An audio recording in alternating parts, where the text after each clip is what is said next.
गौरी पूजन देखन चलियो सिया जी के अंगना। गौरी पूजन देखन चलियो सिया जी के अंगना।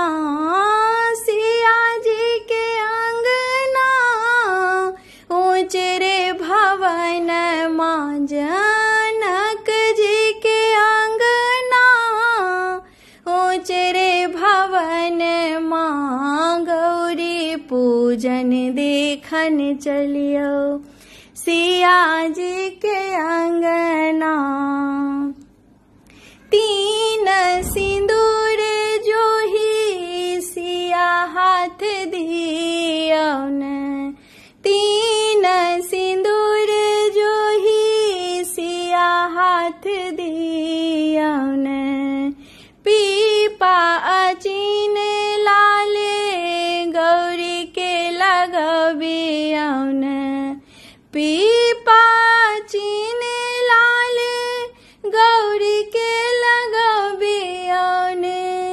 जनक जी के अंगना ऊंच रे भवन मां जनक जी के अंगना। जनक जी के अंगना गौरी पूजन देखन चलियो सिया जी के अंगना। गौरी पूजन देखन चलियो। गंगा जल संग जमुना दह पनिया। गंगा के जल संग जमुना दह पनिया। सरजुग के नीर लाए गौरी पूजु कनिया। सरजुग के नीर लाए गौरी पूजु कनिया। सरजुग के जल लाए गौरी पूजु कनिया। जनक जी के अंगना ऊंच रे भवन मां जनक जी के अंगना। जनक जी के अंगना गौरी पूजन देखन चलियो सिया जी के अंगना। गौरी पूजन देखन चलियो।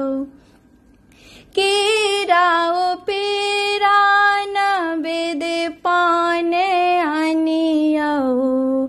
अगुल गुगुल धूप दीप जरबियो। अगुल गुगुल धूप दीप जरबियो। जनक जी के अंगना ऊंच रे भवन मां जनक जी के अंगना।